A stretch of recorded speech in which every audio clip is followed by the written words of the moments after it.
What if you could become a better person, not by working harder, but by taking one small step a day? And not because you're a bad person now, but because there's something inside you that's ready for more. How to be a better person gives you one tiny step a day you can take to be the person you want to be.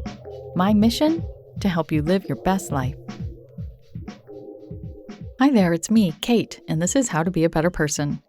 Today is Wellness Wednesday, and we're talking about a really simple way to take better care of your whole body by focusing on just one small area, your feet. Let's face it, unless you go to get a pedicure, your feet really don't get a lot of love. Yet they are your base, your foundation. They make it possible for you to get around and do all the things you need to do and want to do. Even before we start using them to walk, when we're babies, we're obsessed with our feet and our toes. In addition to being so important structurally, your feet are exquisite sensory organs. They can detect whether you're walking on grass, rocks, or cement. They can feel a tiny grain of sand or determine if something is slippery or slimy or crunchy. Also, there are more bones in your feet than in the rest of your body combined. Why? So that you have the articulation and the flexibility to walk on any kind of terrain. And yet, most of us spend most of our lives with our feet bound up in confining shoes. It's like wearing your arm in a sling for 12 hours a day, or sunglasses for the majority of your waking moments.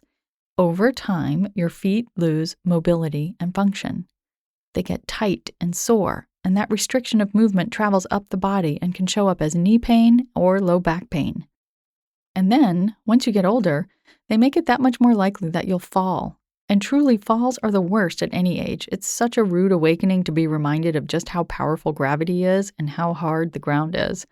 But when you get up into middle age and beyond, falls are even worse. You're more likely to have them and less able to recover from them. I'm getting depressed just thinking about it. I say that as someone who's about to turn 50.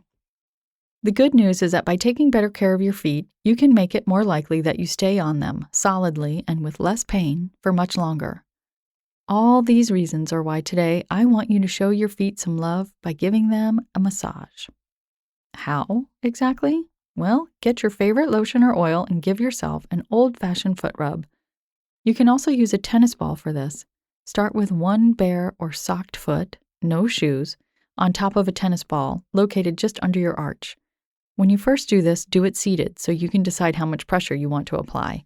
And then slowly roll your foot forward and backward and side to side, pausing and taking a breath in any particularly sore spots, and then switching to the other foot. I keep a knobby rubber ball under my desk for just this activity. When you're ready for a bit of a balance challenge and perhaps a more intense stretch, you can do this standing. Or you can use your hands and spend a good 5 minutes at least rubbing each foot, no tennis ball needed. The foot massage you do with your hands is so relaxing. I like to do it before bed because it helps me feel like a noodle and gets me ready to just drift off into sleep. The tennis ball one feels more enlivening. It's nice to do midday or mid-afternoon. Not only does a foot massage feel good, it helps improve the function of your feet. It limbers up the dozens of joints between those dozens of bones, improves circulation to the area, which means more oxygen and nutrients are delivered, and more waste products that can lead to muscle stiffness are flushed away. Think about it for just a moment now. When could you give yourself a foot massage today? Do you want to use a tennis ball or your hands? Can you think of what lotion or oil you might use if you're going to give yourself a foot massage using your hands? I've used coconut oil, shea butter, and a special foot cream I bought once on an impulse buy at REI of all places. If you're using any of these creams right before bed, slip some socks on so that you don't get the stuff all over your sheets. You could also add a couple drops of lavender essential oil to whatever lotion you use, which will make it even easier for you to slip off to sleep when you're done with your massage because lavender oil is naturally relaxing. I really hope you'll take the time to love up on your tootsies. I think you'll wonder to yourself why you haven't done this more times in your life. It's such a nice way to take care of your whole self. And hey, I heard from a listener the other day that she was sharing something she heard on this podcast with her brother. And she mentioned that I have a book of the same name. And he seemed interested, but then he said, "Is it just for women?" I just want to clearly state that men and anyone who identifies as a man are people too, which means of course they are included in a book titled How to Be a Better Person.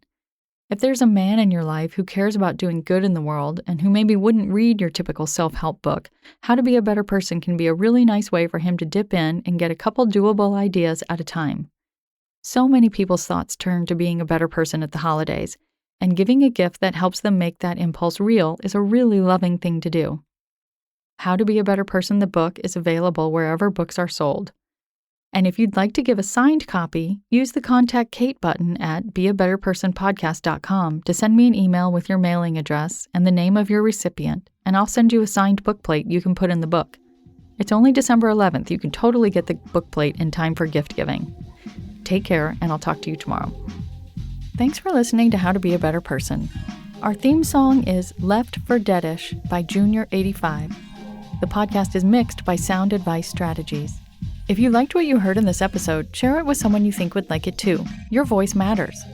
Also, How to Be a Better Person has an official newsletter that sends the past 7 episodes, a sneak peek of the week ahead, and one well-chosen meme to your inbox every Saturday morning. Sign up at beabetterpersonpodcast.com and click on Get Podcast News. I also love to hear from listeners. I love it. Send me an email by clicking on the Contact Kate button at beabetterpersonpodcast.com, tweet me at Kate Han, Katehan, or find me on Instagram at Kate Hanley Author. I look forward to connecting with you.